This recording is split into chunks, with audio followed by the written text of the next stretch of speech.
Je m'appelle Vincent Juillard. Tac.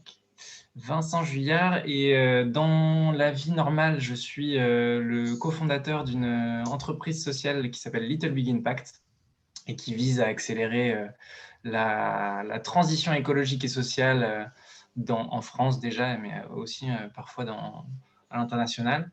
Et on propose notamment un Serious Game, c'est un atelier de 2 heures qui permet d'accélérer le développement des pratiques éco-responsables dans les entreprises. Et on les propose soit dans des grands groupes, soit dans des startups, ça dépend. Ça s'appelle Mes Solutions Climat. Et en parallèle de ce travail-là, je suis le responsable du club Impact Positif depuis un an. Et donc, l'objectif de ce club, c'est de sensibiliser les alumni de l'ESCA et les étudiants de l'ESCA. En général, on touche plutôt les alumni, mais parfois, on a quelques étudiants. Sensibiliser à tous les grands enjeux sociaux et environnementaux. Et donc, on organise des ateliers comme ça de sensibilisation avec une personne qui est spécialiste d'un secteur ou d'une thématique, d'un sujet. En l'occurrence, aujourd'hui, c'est Mathieu qui va nous parler engagement. Et donc, je vais laisser Mathieu parler de lui, parler du sujet d'aujourd'hui. Et vous allez voir, ça va être assez interactif. Puisque Mathieu va parler, je ne sais pas, peut-être une demi-heure, il me disait, et ensuite on va avoir un temps de questions-réponses. Voilà pour cet atelier. Mathieu, à toi. Merci Vincent. Effectivement, n'hésitez pas, je pense, à interagir ou en tout cas à poser des questions dans la partie chat. Et Vincent, c'est toi qui te fera le, le porte-parole. Déjà, je suis ravi d'être parmi vous et merci de prendre quelques minutes aujourd'hui pour écouter ce que j'ai à vous raconter. Moi, je suis donc Mathieu Jubré, je suis promo 2005. Euh, et après, donc après ma sortie de l'ESCA, moi j'ai démarré dans la publicité, dans les agences de com. Donc mon premier job, ça a été à Londres dans une agence qui s'appelle Saatchi et Saatchi, qui est une agence qui a des ramifications un peu partout dans le monde. Voilà, qui est connue de ceux sans doute qui sont familiers de ce milieu-là. J'ai bossé 2 ans là-bas, puis après, je suis revenu en France pour faire à nouveau 2 ans dans une autre grande agence qui s'appelle TBWA, qui est pareil un petit peu partout dans le monde. Et pendant tout ce temps-là, en tout cas particulièrement pendant la période à Paris, j'échangeais régulièrement avec, et ça ne va pas vous étonner, avec un copain de promo qui s'appelle Adrien Lepage, parce qu'on avait l'un et l'autre très envie de monter notre boîte et on commençait à être très interpellés par l'enjeu environnemental. Donc à cette époque-là, nous, ce qui nous marquait, c'était la sortie du film d'Al Gore, Inconvenient Truth, avec des points d'alerte sur le climat tels qu'on n'en avait pas encore beaucoup entendu, en tout cas pour le grand public. Il y a eu un rapport d'un économiste anglais qui s'appelle Nicolas Stern, hyper intéressant, qui a été le premier à dire, en fait, même sur le plan économique, le coût de l'inaction est plus élevé que le coût de l'action. Donc, on n'a pas d'excuse à se trouver en disant que c'est trop cher d'agir contre le climat. Ça coûtera plus cher de ne rien faire. Bref, il y a plein de signaux comme ça qui nous ont donné envie de monter une boîte dans ce domaine-là. Et l'idée qu'on a eue, ça a été de créer un média à l'époque qui s'appelait marcelgreen.com. C'était un média digital dont l'enjeu, c'était de faire parler, populariser les solutions à la portée de chacun d'entre nous pour répondre aux enjeux environnementaux, climatiques, biodiversité, déchets, etc. Donc, c'était un espèce de magazine un peu lifestyle où on essayait de donner de la visibilité aux nouveaux comportements, nouveaux pratiques, produits un peu alternatifs qui existaient pour essayer d'adopter des modes de vie durables. On a fait ça pendant 3 ans. Je vous fais l'histoire courte, mais en gros, les intuitions qu'on avait à l'époque ne sont pas révélées tout à fait exactes. On a cru à la grande vague verte et en fait, la vague est redescendue un petit peu. Pour ceux qui suivaient cette actualité-là à l'époque, on a eu beaucoup d'espoir à l'époque placé dans la conférence, la COP de Copenhague, qui en fait était un échec. Bref, la vague est un peu redescendue. Et avec elle, notre petite embarcation. Bref, on a testé plusieurs choses. Après le média, on s'est mis à créer du contenu pour les grosses boîtes sur ces sujets-là. On a fait un petit peu de e-commerce aussi, ce qui a été une partie de l'aventure assez amusante. On sourçait des produits un peu innovants sur le sujet et qu'on essaie d'introduire en France. Bref, avec quelques jolis succès. Mais globalement, au bout de 3 ans, on se fait la réflexion que les ambitions qu'on se donnait seraient sans doute pas atteintes en termes de développement. Et donc, on a vendu notre entreprise à une boîte qui s'appelle ADL Partner, qui n'est pas très connue du grand public en tout cas.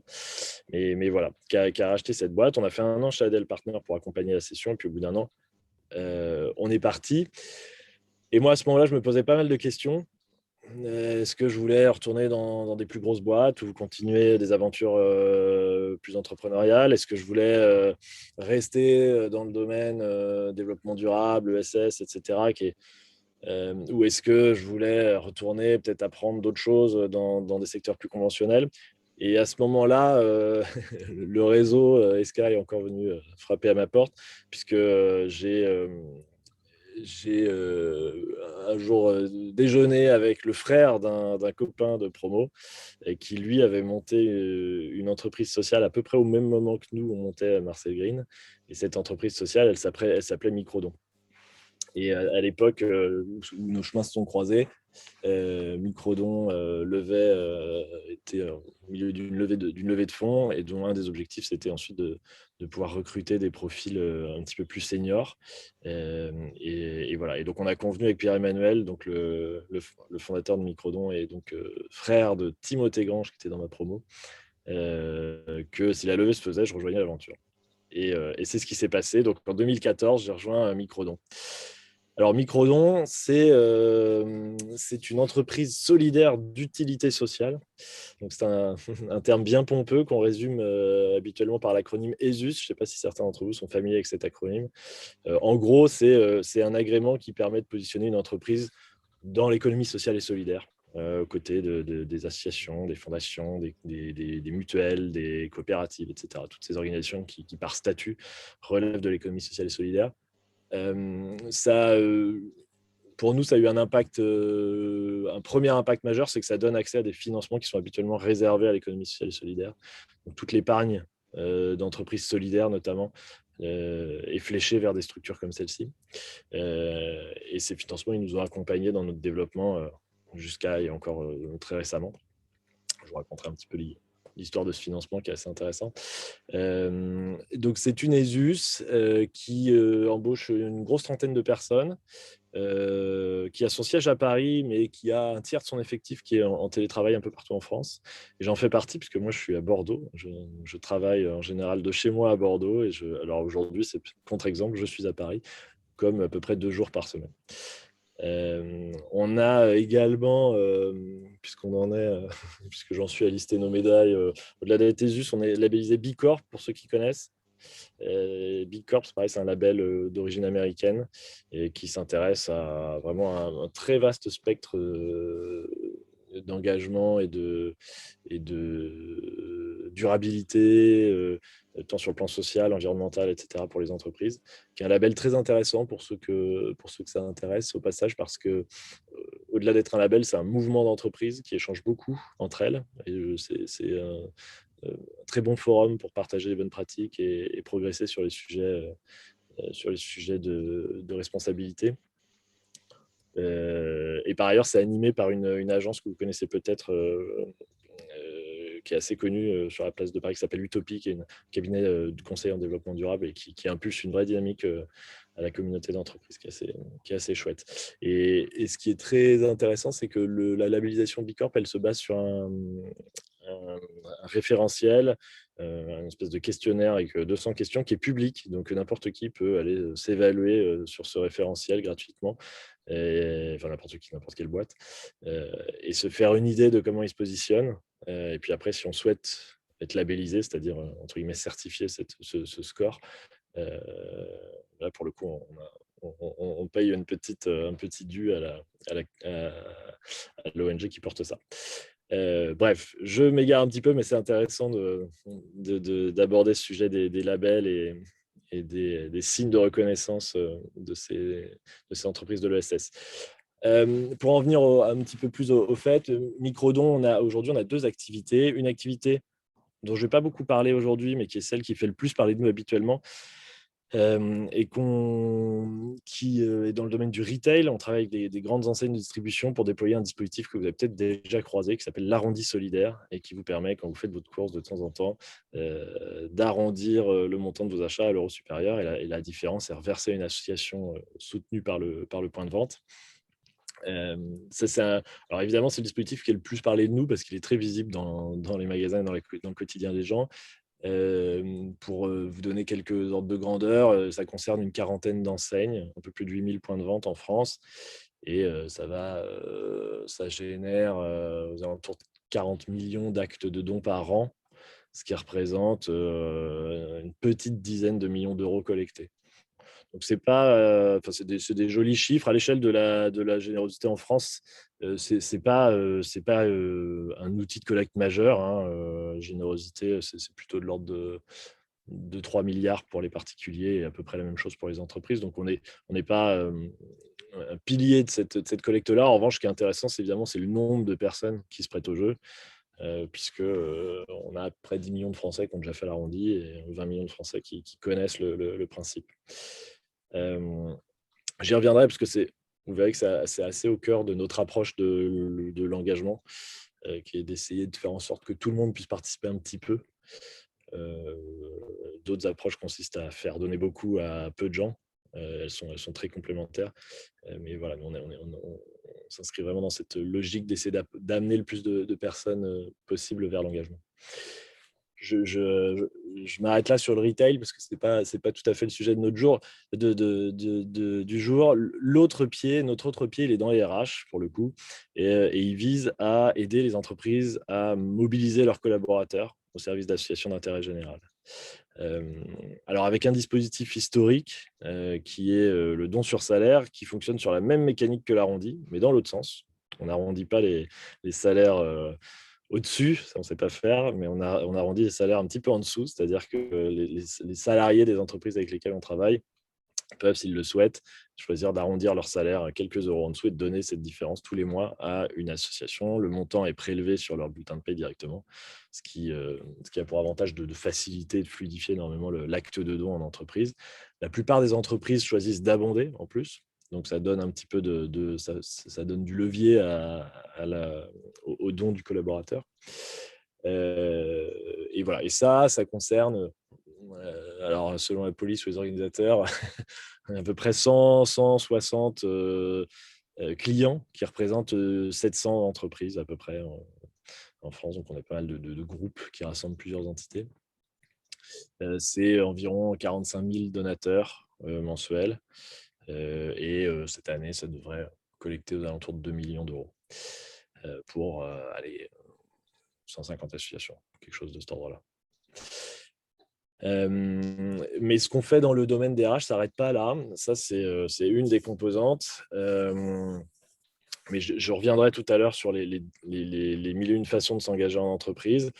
Sachez juste que depuis 3-4 ans, on a ajouté à cette composante de don d'argent une composante de don de temps qui permet aux collaborateurs d'aller donner de leur temps à des associations dans les entreprises. Et là encore, l'idée, c'est faciliter la tâche des équipes qui sont en charge de ces dispositifs dans les entreprises en les outillant pour gérer facilement la mobilisation de milliers de collaborateurs sur des centaines de missions dans des centaines d'associations avec des modalités d'intervention qui peuvent être différentes, collectives, individuelles. Bref, j'y reviendrai tout à l'heure. Mais voilà, on les outille et puis après, on les accompagne dans la relation qu'elles nouent avec les associations. Et on essaye de mettre un petit peu de l'huile dans les rouages pour faciliter cette rencontre. Alors, le sujet du jour, c'était de se demander comment l'engagement des collaborateurs peut être un outil de transformation des entreprises. Et ça, c'est un constat que nous, on a beaucoup fait en travaillant avec nos clients RH. Plus encore depuis qu'on a ajouté ces fonctionnalités de don de temps, et j'y reviendrai parce qu'il y a aussi des fonctionnalités qui facilitent la participation des collaborateurs aux dynamiques d'engagement de l'entreprise. Ce qui est certain, c'est qu'aujourd'hui, il y a 3-4 ans, la raison principale pour laquelle les entreprises elles venaient nous voir et elles cherchaient à déployer nos dispositifs, c'était pour alimenter la stratégie d'engagement des collaborateurs. Alors, engagement, c'est un faux ami en la matière parce que nous, quand on parle d'engagement chez Microdon, on parle d'engagement citoyen. Dans les entreprises, quand on parle d'engagement, c'est plutôt de l'engagement RH. Vous avez sans doute vu passer toutes les études qui sont de l'engagement des salariés, c'est-à-dire leur implication en fait, pour leur employeur, degré d'implication pour l'employeur, et qui montrent qu'en fait, dans la plupart des entreprises, et ce n'est pas tout à fait étonnant, d'ailleurs, on retrouve souvent ces ratios sur plein de sujets, mais on a une petite minorité de collaborateurs qui sont hyper impliqués et qui sont très engagés, qui vont être moteurs, porteurs de la dynamique de l'entreprise, très ambassadeurs de l'entreprise. On a un gros ventre mou qui est pas indifférent, mais enfin qui a un niveau d'engagement moyen, pas ni très zélé, mais pas désengagé. Et puis on a des gens qui sont désengagés, qui sont une petite minorité, à peu près la même proportion que ceux qui sont très engagés. Et ceux-là, alors les études n'emploient pas toutes les mêmes mots, mais l'idée générale, c'est que ceux-là, ce sont des gens qui sont désengagés et qui sont plutôt contre-productifs dans l'entreprise, qui sont rentrés un peu en conflit avec les dynamiques de développement de leur entreprise. Et voilà. Et donc, l'engagement des collaborateurs, alors derrière, ça a des impacts sur plein de choses, sur le temps de présence, sur le climat, les climats de confiance, sur l'innovation, sur les accidents de travail pour les entreprises qui ont des cadres de travail industriels, par exemple. Enfin bref, ça a plein d'impacts et donc les DRH sont très concentrés sur ce sujet. En tout cas, c'est un sujet stratégique pour eux. Et pendant très longtemps, l'engagement solidaire, l'engagement citoyen, au travers de nos outils, il venait alimenter cette stratégie-là. C'est-à-dire qu'en se disant, voilà, moi, notamment, alors, c'est pas toujours vrai, mais c'est quelque chose qui nous est souvent remonté. Le DRH nous disait, les jeunes collaborateurs sont très demandeurs de preuves de l'engagement de leur boîte. C'est-à-dire que ils ne s'arrêtent pas aux belles déclarations. Ils veulent savoir ce que leur boîte fait en matière de développement durable, en matière d'inclusion, en matière de diversité, etc., etc. Ils veulent des faits. Et plus encore, ils veulent pouvoir y prendre part. Et ça, il y a des études assez intéressantes sur cette aspiration-là. Et c'est une évolution dont on a fait le constat là aussi en 10 ans. On est passé du déclaratif qui suffisait au déclaratif auquel il fallait pouvoir apporter des preuves très concrètes. Et puis enfin, en tout cas dans la relation collaborateur, à cette dimension de participation, c'est-à-dire, OK, on fait des trucs, on sait en parler, mais en fait, nous, on veut en faire partie en tant que collaborateur. Ça ne suffit pas de me dire que moi, je fais un métier qui est, dont l'impact est plus ou moins négatif sur un certain nombre d'indicateurs socio-environnementaux, mais ma boîte compense en faisant je ne sais pas quoi à l'opposé. Non, je veux que dans ma tâche, dans mon métier, dans le temps que je passe en entreprise, je puisse contribuer, moi, à cet impact positif. Et donc ça vient contribuer à cet engagement RH, espèce d'indicateur que les DRH suivent. Et donc pendant longtemps, on est venu nous demander ça, quoi. Voilà, dans le package un peu qu'on propose à nos collaborateurs, l'engagement, il va dépendre d'un niveau de salaire, d'un titre, d'une relation au manager, d'un niveau de reconnaissance, de la qualité de vie au travail, des locaux, etc., et de la capacité à les embarquer dans des actions de solidarité ou d'engagement. Et depuis,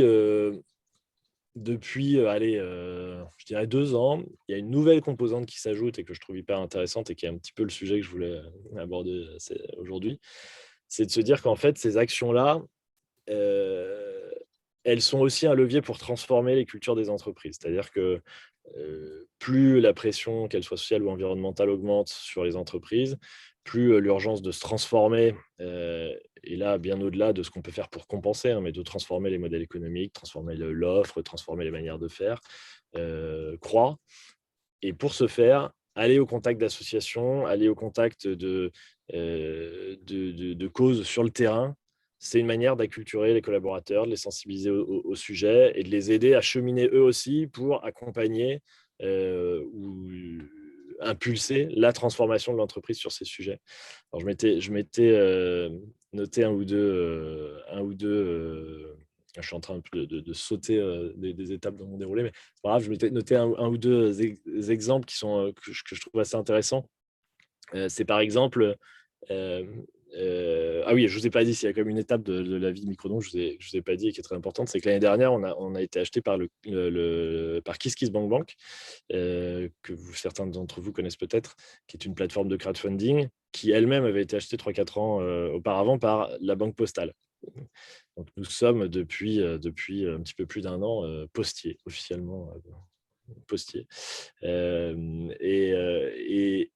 Et donc, on a acquis une certaine proximité avec la Banque Postale, qui, peut-être certains d'entre vous le savent, mais donc est une filiale de la Poste, et donc est une banque détenue intégralement par des fonds publics, hein, à moitié par la Caisse des dépôts et à moitié par je ne sais plus quel organe d'investissement de l'État, et qui a, dans ce cadre-là, des missions de service public. Alors, il y en a 6 que je ne saurais pas toutes vous citer, mais parmi lesquels il y a la capacité à bancariser des populations qui ne sont pas acceptées dans les banques privées, en gros, dans les autres banques. Et évidemment, donc ça fait partie des missions que la Banque Postale se donne. C'est très important pour eux d'impulser ça au quotidien dans le travail qui est fait par les agents dans les agences bancaires. Et pour accompagner ça, ils ont un certain nombre de programmes d'engagement qui vont mettre ces agents au contact de public dans des situations soit de précarité, souvent en tout cas des situations qui les excluent du système bancaire classique. Et en les faisant côtoyer ces publics-là, en travaillant avec les associations qui accompagnent ces publics-là, ils forgent une culture de leurs collaborateurs, une compréhension de leurs collaborateurs sur ces sujets, qui ensuite va se traduire dans la capacité du collaborateur à aller proposer des offres nouvelles d'accompagnement, anticiper les besoins de ces clients-là, essayer d'imaginer des services bancaires qui soient adaptés, etc. etc. Donc là, je trouve que c'est un cercle qui est très vertueux, puisque l'engagement des collaborateurs, il ne sert pas juste à aller compenser des actions qui seraient pas justes, ou, voilà, ou qui seraient pas positives dans d'autres domaines. Il sert vraiment là à accompagner la transformation de la boîte. On se dit qu'il va falloir qu'on aille au contact de ces populations-là pour nous comprendre quel doit être notre métier demain. Alors, j'ai accéléré un petit peu. Je vais juste revenir un tout petit peu sur le truc un petit peu plus théorique, mais en gros, quels sont les leviers de l'engagement citoyen? Parce que c'est peut-être pas une évidence pour vous. J'ai cité là tout à l'heure le don sur salaire ou le don de temps. On peut le décliner un petit peu.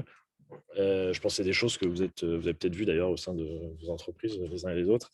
Nous, on a tendance à distinguer ça en 3 choses. Il y a et qui correspondent un petit peu à des degrés d'implication différentes. Premier degré, c'est juste de faire participer les collaborateurs à des décisions concernant les sujets de RSE, engagement, etc.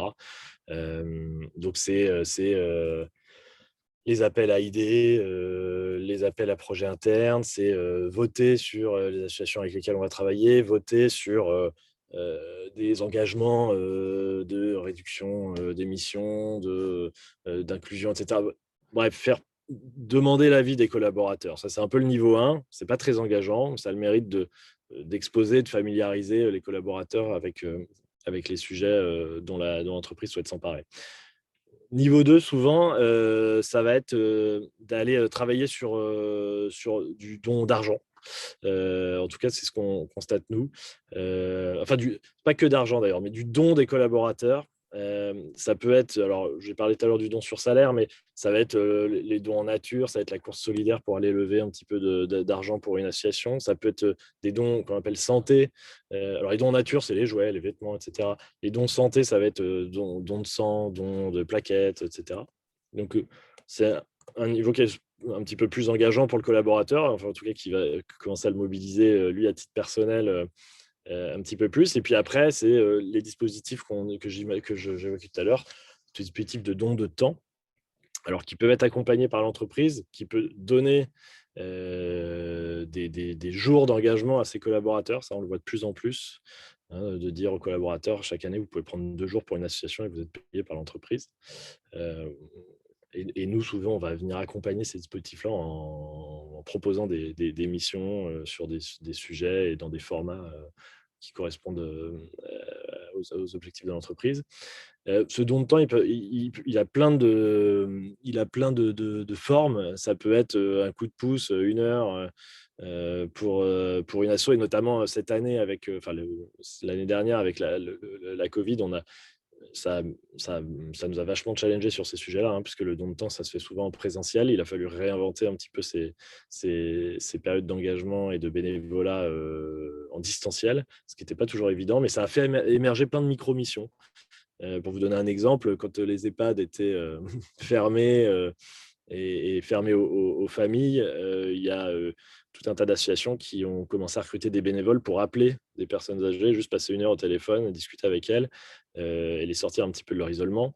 De la même manière, quand les magasins étaient soit fermés complètement, soit avec le couvre-feu, il y a tout un tas une partie de la population qui repose sur des services d'aide à la personne pour, par exemple, faire leurs courses.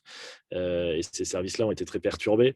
Donc, nous, on a recruté parmi les collaborateurs de nos entreprises partenaires des gens qui étaient d'accord pour aller juste appeler une personne qui ne pouvait pas se déplacer, passer sa commande en ligne de course. Voilà, des espèces de micro coups de pouce comme ça de quelques heures. Et puis après, évidemment, on peut monter un petit peu plus haut, passer 1 jour, 2 jours, parfois 1 jour par semaine. Alors là, on rentre dans des dispositifs vraiment de mise à disposition de collaborateurs pour des associations qui sont un petit peu plus. Je vois Vincent qui me fait un petit reminder temps, ok. Qui sont un petit peu plus sollicitants et on peut aller jusqu'à des dispositifs qui sont imaginés pour accompagner aussi les pré-retraites avec des mises à disposition de salariés en fin de carrière dans des associations qui peuvent offrir aux salariés une espèce de transition un peu douce vers la retraite. Et pour l'association, bénéficier de la compétence et du temps de gens qui sont très expérimentés sur des sujets bien spécifiques. Donc le don de temps, ça peut prendre plein de formes. Ça peut être du collectif, hein, le team building solidaire qui remplace le karting ou ou le paintball. Voilà. On se prend une après-midi en équipe à faire du maraîchage bio avec des gens en insertion ou autres. Ou ça peut être en individuel. Est-ce que je vous ai oublié des choses? Non, je pense que je suis pas mal. Si peut-être vous donner un exemple assez sympa chez un de nos clients qui est L'Oréal. Par exemple, L'Oréal organise chaque année une journée qui s'appelle le Citizen Day, qui est une journée pendant laquelle tous les collaborateurs dans le monde de L'Oréal sont invités à donner leur journée à une association. Et L'Oréal travaille avec des partenaires dont on fait partie pour aller sourcer des centaines de missions pour des centaines d'associations ce jour-là. Et le travail de sourcing, il est important parce qu'on peut rapidement tomber un peu dans le social washing sur ce genre de truc et se retrouver avec des associations qui se disent quand même, bon, on n'a pas vraiment besoin de bénévoles, mais c'est L'Oréal, peut-être que bon, on arrivera à faire quelque chose avec eux après. Donc, c'est pas grave, on se force à accueillir des collaborateurs L'Oréal pour faire plaisir et puis on verra si ça nous permet ensuite de travailler avec L'Oréal. Et voilà, on essaie d'éviter de tomber dans ces travers-là où en fait c'est plus utile à L'Oréal qu'à l'association. Mais en l'occurrence, L'Oréal travaille avec des partenaires depuis longtemps sur le sujet et a une approche hyper cadrée de sa journée. Et c'est des milliers d'heures de bénévolat qui sont donnés en l'espace d'une journée à un certain nombre d'associations. Donc c'est des exemples assez chouettes. Donc pour en revenir à l'usage qui est fait de ces modes d'engagement, ce que je vous disais tout à l'heure, il y a 4 ans, on était sur l'engagement des collaborateurs, ajouter quelque chose un petit peu dans le package des collaborateurs qui était de plus en plus demandé. Et puis aujourd'hui, on vient vers utiliser ça pour transformer la boîte. Il y a une autre composante, une composante qui vient s'ajouter à ça, c'est la reconnaissance progressive de tout ce qu'apportent ces expériences aux collaborateurs, notamment en termes de soft skills. Alors je ne doute pas que dans toutes vos boîtes, la question des soft skills est parfois abordée. C'est un sujet, pareil, qui est plutôt croissant dans les préoccupations des DRH. C'est-à-dire au-delà des compétences, quels sont les comportements et attitudes de mes collaborateurs qui leur permettent d'être performants dans leur métier. Et on se rend compte que travailler, aller donner de son temps dans le cadre d'une mission de bénévolat dans une association, ça fait travailler ou ça fait émerger, développer des compétences, des savoir-faire ou des savoir-être qui sont plus difficiles à acquérir en entreprise. Et donc, là encore, dans un esprit de transformation, on se rend compte que parfois, les missions d'engagement sont aussi conçues comme des occasions d'identifier des profils particuliers de collaborateurs ou de faire progresser des collaborateurs dans la démarche un peu de formation. On va développer de l'empathie, de l'agilité, on va se retrouver à travailler dans des équipes avec des codes très différents des nôtres, dans des environnements très différents des nôtres. On peut être amené à développer du leadership, évidemment renforcer l'esprit d'équipe, etc. Donc tous ces savoir-être qui sont habituellement plutôt travaillés en entreprise au travers de formations classiques, conventionnelles, de plus en plus de DRH se rendent compte qu'ils peuvent les travailler dans des contextes d'engagement bénévole. Et ça vient aussi servir ça, ces dispositifs d'engagement.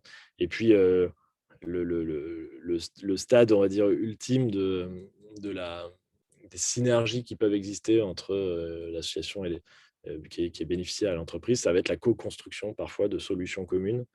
Là encore, la Banque Postale travaille avec une boîte qui s'appelle, et pas une boîte d'ailleurs, une association qui s'appelle Crésus, qui est une super association qui travaille sur le surendettement et voilà, et qui, la Banque Postale a développé un service bancaire qui consiste à détecter pour Crésus des risques de surendettement et à faire bénéficier leurs clients de formation ou de coaching par l'association Crésus pour justement éviter d'arriver dans des situations de surendettement qui sont en général, alors, perdante pour tout le monde parce que évidemment c'est une situation très difficile pour le client ou le particulier qui se retrouve dans la situation, mais souvent, d'un point de vue un peu froid et économique pour les banques, c'est des situations qui coûtent de l'argent ou des moments où ils perdent de l'argent. En fait, tout le monde a intérêt à éviter ces situations-là et le fait de réussir à créer un partenariat aussi étroit entre les agents bancaires et l'association qui derrière va éviter d'arriver dans une situation de surendettement. C'est un super exemple à force de travailler ensemble et de comprendre les enjeux des uns et des autres, on arrive à monter des solutions communes. Voilà, j'ai pas alors, je m'étais noté un ou deux petits points en plus, mais je ne veux pas prendre trop de temps et qu'on ait le temps peut-être de discuter, d'échanger. Le petit point en plus que je m'étais noté, c'est quand même les quelques externalités positives liées à ces sujets d'engagement. Et je pense que vous avez sans doute en tête, c'est sans doute ceux qui viennent le plus naturellement en tête quand on réfléchit sur ces sujets-là. C'est la marque employeur qui s'en trouve renforcée, c'est la fierté d'appartenance des collaborateurs. On a des chiffres, alors je ne sais pas, Vincent me demandait si j'avais des slides, j'aurais peut-être pu vous mettre au moins cette slide-là.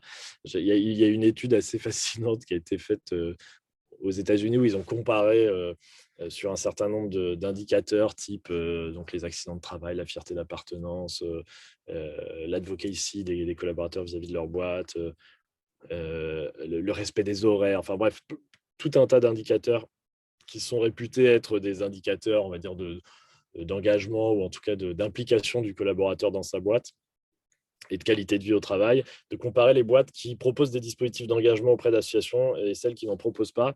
Et ils se rendent compte que, alors je ne sais pas comment ils font ça, hein, mais ils se rendent compte que sur tous ces indicateurs-là, le fait d'aller travailler avec des associations dans le cadre de programmes d'engagement, ça fait progresser ces indicateurs, ce qui est assez intéressant. Évidemment, il y a des questions autour du sens que ça donne au rôle du collaborateur dans sa boîte, etc., etc., l'adhésion aux valeurs, la culture de la boîte, etc. Voilà, en gros, ce que je voulais vous raconter. C'était pas tout à fait dans le bon ordre. J'espère que c'était à peu près suivable quand même. Et puis, si vous avez des questions, je serais ravi d'échanger. Ouais, merci Mathieu. C'est le temps des questions. Donc, si vous en avez à poser sur le sujet globalement par rapport à vos expériences, n'hésitez pas à prendre la parole. Moi, Olivier, là, j'ai deux questions à poser, complètement différentes l'une de l'autre. La première, c'est vous parlez beaucoup du secteur privé. Est-ce que vous fonctionnez avec le secteur public? Et est-ce que vous avez des demandes du secteur institutionnel, justement d'actions solidaires et sociales qui pourraient être remplies par des entreprises? Ça, c'est ma première on va dire, question. La deuxième question, c'est vous avez beaucoup évoqué ces politiques d'engagement ou d'application, d'accompagnement des ressources humaines, mais est-ce que vous allez jusqu'à accompagner, on va dire, dans les recrutements pour que cette partie, on va dire, RSE, soit prise en compte dans le recrutement des personnes, soit valorisée et éventuellement évaluée aussi dans le parcours professionnel? Alors, première question, et c'est un sujet très intéressant. Oui, on a des demandes d'acteurs publics, des collectivités, je ne sais pas comment on appelle ça, mais on travaille avec, on a eu des demandes de l'URSSAF, de la CPAM, qui voulaient mettre en place des dispositifs de dons sur salaire auprès de leurs agents. Et en fait, souvent, on a des demandes qui émanent de niveaux de direction assez élevés, qui se sont intéressés par le sujet, interpellés, et qui considèrent que ça match évidemment avec la mission de l'organisme. Et en réalité, souvent, quand on descend dans les strates un peu plus opérationnelles, on se rend compte il y a un petit, il y a une particularité, c'est que la plupart de ces organismes, en tout cas les agents qui travaillent pour ces organismes, considèrent qu'ils travaillent déjà pour l'intérêt général. Et quand on rentre dans le détail de OK, alors qui devrait-on, quelles associations devrait-on soutenir sur quelle cause devrons-nous nous investir, et cetera. Il y a un petit mouvement de recul qui est de dire: «Attendez, moi en fait, je donne déjà, toutes mes journées à l'intérêt général». Je je la proposition d'aller, s'investir, dans une association résonne pas du tout de la même manière que dans le privé. Et sur des dispositifs de dons d'argent, c'est la même chose. Bon, souvent, en plus, c'est des comme partout, vous me direz, mais il y a souvent des petites tensions autour des sujets de rémunération. Et de la même manière, je dis: «Non, mais attendez, moi, je suis déjà que je passe mes journées pour l'intérêt général. Je ne vais pas, rétrocéder une partie de de mon salaire, sur le sujet, parce qu'en fait, c'est mon métier». Donc, c'est on à chaque fois cette discussion-là, et à chaque fois, on a ce petit problème un peu philosophique. On l'a eu aussi dans des associations. Et par exemple, la Croix-Rouge voulait mettre en place du don sur salaire chez ses salariés. Il y a énormément de salariés à la Croix-Rouge, je crois qu'il y a 10 000 salariés. Et pareil, ce qui est remonté du terrain, c'est de dire: «Bah, attendez, mais nous, on va pas prélever sur nos salaires, de quoi faire un don, à qui déjà, si ce n'est à la Croix-Rouge?» C'est un peu le serpent qui se mord la queue. Donc à chaque fois, on s'est heurté à ça. Bon, et puis je vous passe les détails après un peu plus techniques, en tout cas ce qui concerne par exemple des dispositifs, comme le don sur salaire qui intègrent, des mises en place techniques. Là, on touche à la comptabilité publique qui est assez différente de la comptabilité privée, avec des restrictions, qui sont pas très faciles à dépasser, dans la gestion de la paye publique. Donc voilà, quand bien même, on arriverait à avoir une intention, ferme et définitive sur la mise en place de ces dispositifs-là, on sait qu'on aurait sans doute ensuite des obstacles techniques. Mais voilà, on s'est toujours confronté à ça jusqu'à présent, et ces sujets qui ont été évoqués n'ont jamais été au bout à cause de ça. Je sais pas si ça répond à votre à votre question, Olivier. Et la deuxième question, c'était oui, est-ce qu'on va jusqu'à, accompagner des démarches de recrutement ou de valori alors non, non, on ne le fait pas. Pour autant, et c'est assez nouveau cette année, on a commencé à travailler, au niveau un peu sectoriel avec, différents acteurs, qui travaillent sur ces sujets. Des opérateurs, de team building solidaire, d'autres plateformes comparables à la nôtre, bref, différents acteurs sur le sujet. On a commencé à réfléchir ensemble à des actions de plaidoyer, et dans les actions de plaidoyer, il y a effectivement la reconnaissance de l'engagement, bénévole comme, un principe d'acquisition de compétences qui pourrait, dans une certaine mesure, être reconnu comme formante, certifiante.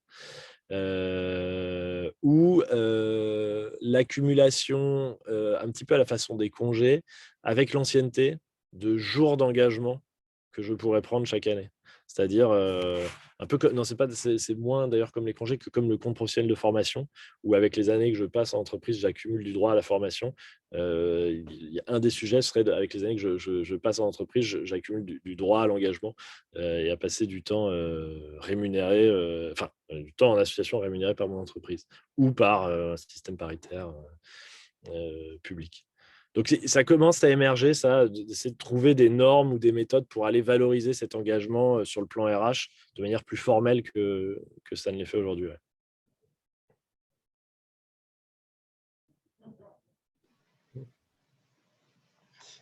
Moi, j'ai une autre question, Mathieu, mais plus concernant les collaborateurs.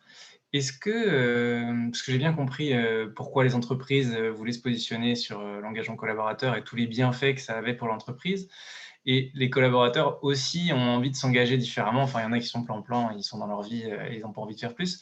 Mais certains ont très envie, et notamment sur les sujets à impact positif, de s'engager davantage. Mais est-ce que toi, tu as une vision sur justement ce qu'attendent les collaborateurs de cet engagement? Est-ce que c'est plus un engagement en termes de temps, ou alors justement pas trop de temps, mais plus sur la partie financière? Est-ce que tu as une Ouais. vision là-dessus? Alors, on pourrait y passer du temps. En fait, c'est très, très variable. Et s'il y a bien un truc que nous, on a appris en 10 ans, là, c'est que le rapport au don est un truc très personnel, que ce soit d'ailleurs du don de temps ou du don d'argent, hein, est un truc très personnel, hyper dur à prévoir. C'est-à-dire que ça s'explique pas par une seule variable, genre, je sais pas, le niveau de rémunération, l'endroit où tu vis, ton niveau d'études, et voilà, c'est toujours un mix de tas de choses, avec des composantes politiques, familiales, religieuses, enfin, voilà, et ce qui fait que tout le monde se forge un rapport à l'engagement qui est très singulier. Hem, Après ce qu'on voit quand même la plupart du temps, dans les boîtes, c'est que un petit peu comme ce que je vous disais tout à l'heure sur l'engagement RH, c'est un peu la même chose sur l'engagement citoyen. On a des gens qui sont très convaincus. On a 15-20 des boîtes, en général, où on sait que c'est des gens qui vont agir très vite, quel que soit le dispositif qu'on leur propose, ils vont être volontaires, c'est un truc qui les botte et ils vont vouloir participer. Heu Ensuite, on a là encore un gros ventre mou de gens qu'il faut un petit peu aller chercher. Et d'ailleurs, souvent, on se servira des 15%, des 15 premiers pourcents comme ambassadeurs pour aller chercher la, la- la cohorte d'après. Et puis après, on a toujours 15-20% des gens voilà, qui sont, que ça touche pas, que ça interpelle pas. Euh, Nous, un petit peu dans la manière de ce que je décrivais tout à l'heure, on a notre sentiment aujourd'hui, c'est que, quand je disais un petit peu le cheminement au travers des niveaux d'engagement, les premiers trucs qui sont sans doute les plus fédérateurs, c'est des choses qui ne relèvent pas véritablement du don, mais de la participation, de la collaboration, de la co-création, etc. Donc, c'est impliquer les collaborateurs, donner leur avis. Ça, tout le monde est souvent d'accord pour donner son avis sur ces sujets, participer un peu aux prises de décision. Et c'est souvent un premier pas pour sensibiliser. Euh, Ensuite, le dispositif de don d'argent, là, on est vraiment confronté à cette singularité de l'engagement de chacun. Il y a 50% des Français qui ne donnent pas d'argent à des associations. Voilà, donc, à partir de là, on sait que sur des populations d'entreprises, on a toutes les chances de retomber sur des ratios comme celui-là. Et là, c'est un petit peu difficile à prévoir. Sur le temps, il y a très peu de gens qui sont en général capables de s'engager euh, longtemps, c'est-à-dire en gros plus d'une journée. Euh, on sent que quand on part sur des propositions comme celle-là, on touche d'emblée, on touche beaucoup moins de gens, ça se compte sur les doigts d'une main, même dans des grands groupes de milliers de personnes. Là, ça devient vraiment un sujet à part entière. Quand on est en dessous d'un jour, en général, on est capable d'aller toucher assez largement les gens. Et là encore, on a des profils très particuliers, enfin, on a des profils très diversifiés, je veux dire, parce qu'on a Par exemple, on a des gens qui nous disent, moi, je veux absolument être au contact des bénéficiaires de l'asso. C'est-à-dire, ça ne m'intéresse pas d'aller faire de la compta pour l'asso, de l'aider sur sa comptabilité. Moi, je veux être au contact, je ne sais pas, des jeunes qu'on coach dans leur parcours scolaire. Voilà, c'est ça qui m'amuse. Et puis, il y en a des gens qui disent au contraire, oh là non, moi, les bénéficiaires, ça me fait vraiment peur, je ne me sens pas à la hauteur. Moi, je préfère être dans les coulisses, filer un coup de main avec ce que je sais faire. Bon, deux aspirations un petit peu différentes. Il y a des gens qui sont très partants pour être sur le terrain, en présentiel, parce qu'ils veulent rencontrer des gens. Il y a d'autres qui me disent non, non, moi je préfère faire ça en distanciel, pas trop m'engager. Il y a des gens qui me disent oui, mais moi je voudrais, si je fais ça, c'est bien, mais en fait c'est pour m'engager plus longuement. Donc je voudrais voilà, le faire avec une association qui est capable ensuite de me proposer quelque chose d'un peu plus longuement. Et au contraire, il y a des gens qui me disent mais vous êtes sûr qu'elle ne va pas me rappeler après l'heure de bénévolat parce que moi je ne peux vraiment pas donner plus. Voilà, donc c'est très varié. C'est très varié. Maintenant, bon, évidemment, ça va un petit peu crescendo quand même, quoi. Plus l'engagement est fort et plus on réduit un petit peu la- la- les gens qui sont capables de se sentir concernés au prime abord. En revanche, ce qui est intéressant, c'est qu'en général, on arrive à construire sur une expérience pour construire l'expérience d'après. Qu'en général, la personne qui nous dit, moi, surtout pas les bénéficiaires, une fois qu'elle a fait 2 heures dans les coulisses et qu'elle comprend qui sont les bénéficiaires et qu'elle comprend la projet, elle va me dire, ah ben non, mais en fait, peut-être que ouais, je suis capable d'aller passer un peu de temps avec les bénéficiaires. Et voilà, et on progresse doucement. Mais bon, après, pour être même très pragmatique, c'est des choses qu'on observe et voilà, qui se passent de fait. Nous, ce qu'on adorerait, c'est de prendre les gens par la main et les emmener sur ce chemin-là pour les guider un petit peu vers ça. Après, vous imaginez bien que ça commence à être du coaching un peu, un peu sur mesure et que malheureusement, il est assez rare de tomber sur une entreprise qui est prête à dédier autant de ressources au sujet parce que ça reste quand même pas sa mission primaire. Euh, donc, c'est assez rare de pouvoir faire du sur-mesure à ce point-là. Mais en tout cas, on le voit de fait se dérouler. Merci Mathieu. Il est 51, donc on a le temps pour une question supplémentaire ou deux. J'ai une petite question. Bonjour, je m'appelle Nicolas. Je comprends du modèle ici que je trouve vraiment très intéressant, qui malgré tout ne touche qu'une certaine catégorie de la population. Enfin, ceux qui pourraient adhérer, c'est ceux qui ont au moins leur pyramide de Maslow qui est bien alimentée. Quel est le taux d'adhésion dans des entreprises majoritairement ouvrières de type Renault, de type Peugeot? Quel est le taux d'adhésion? Quel taux de transformation et de mise en place de ces partenariats? Ouais, ouais. Est-ce que vous avez des exemples Ouais, alors c'est une question centrale, hein.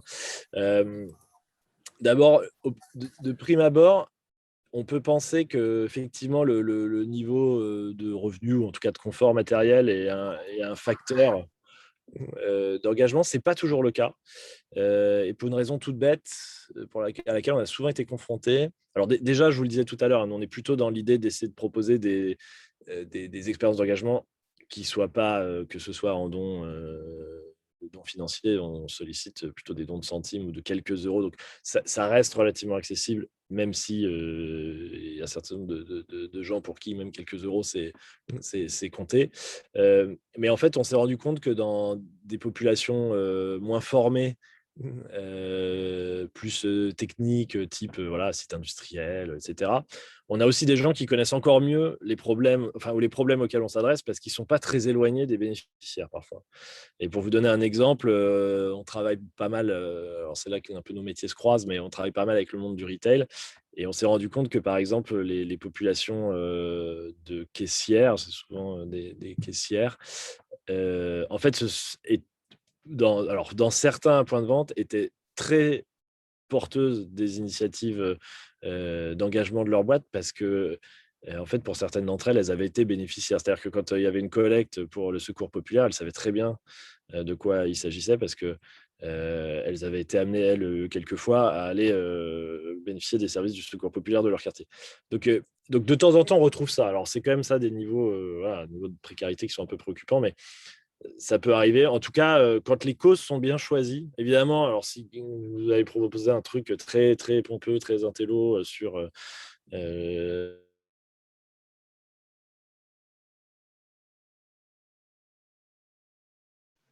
C'est triste. Nous avons perdu Mathieu. Ouais, en pleine phrase, quoi. C'est choquant. Ok, bah on va- je crois Ah, c'est bon, Mathieu, tu nous entends? Oui, pardon, je vous ai perdu. Oui, on t'a perdu au moment où tu disais s'ils proposent des choses un peu pompeuses et qui sont assez éloignées de la vie des. Ouais.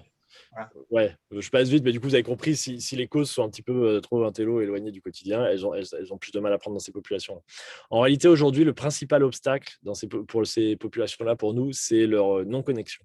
Alors, c'est con, c'est un obstacle technique, mais elles n'ont pas d'ordi, elles n'ont pas toujours d'email, et donc elles sont beaucoup plus difficiles à toucher par des leviers digitaux.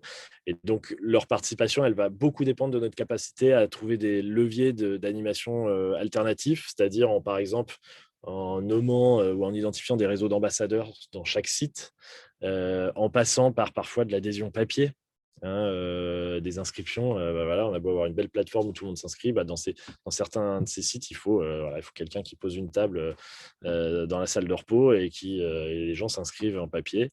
Et c'est comme ça qu'on arrive à aller chercher de la participation. Pour vous donner des ordres de grandeur quand même, des dispositifs comme le don sur salaire, qui sont sans doute ceux qui sont proposés le plus largement, dans des sites purement industriels, effectivement, on a des taux d'adhésion très faibles aujourd'hui, à quelques exceptions près. C'est des taux d'adhésion qui sont inférieurs à 10%. Et du coup, on va plutôt essayer, aussi parce que c'est beaucoup plus difficile en général. Alors, ça, c'est le don sur salaire. Et quand on va aller chercher des choses de don de temps, c'est souvent des sites dans lesquels c'est beaucoup plus dur de dire tiens, je donne un jour à toute l'équipe pour aller faire un chantier solidaire, parce qu'en général, l'équipe, soit elle est organisée en 3-8, voilà, on ne peut pas sortir quelqu'un de l'atelier à n'importe quelle heure. Et voilà. Bref, c'est des équipes qui sont beaucoup plus difficiles alors, je sais qu'ils peuvent être déstabilisés par ce genre de choses. Pareil, on est très sollicité par les enseignes du retail, mais leur personnel est éclaté sur des centaines de points de vente. Dans un point de vente, il y a une équipe de 3 personnes. On ne peut pas se dire on se fait un chantier solidaire, sinon on ferme le point de vente, quoi. Donc c'est effectivement, il y a plein de raisons et qui sont vraiment plus de l'ordre logistique, technique, etc., qui font que ces populations sont beaucoup plus dures à embarquer. Je ne sais pas si ça répond à votre question. Oui, c'est très clair, merci. Je m'en doutais un peu, mais c'est vrai que c'est bien d'avoir les explications. C'est un vrai défi pour nous et le travail. Eh bien, il est 57, donc sauf s'il y a vraiment une dernière question et vous brûlez d'impatience de la poser, aucun problème.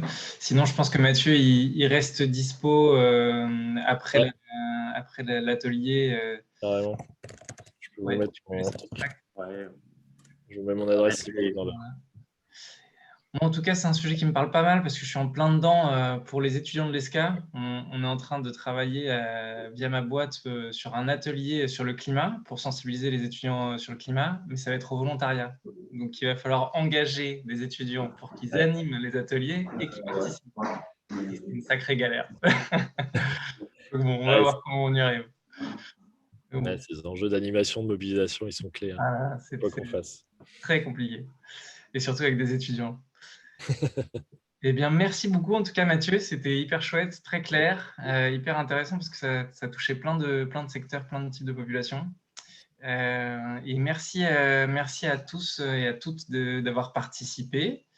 Je crois que la réunion a été enregistrée, donc vous pouvez rattraper si vous êtes arrivé en retard. Il y avait quelques éléments au début sur le parcours de Mathieu. Et si c'est bon pour tout le monde, je vous souhaite une bonne après-midi. Ouais. Et puis, allez, à bientôt et puis on se revoit vite pour un nouvel épisode du Club Impact Positif. Merci Mathieu, merci Vincent, merci à tous les participants et à très bientôt. Un grand merci Mathieu. À bientôt.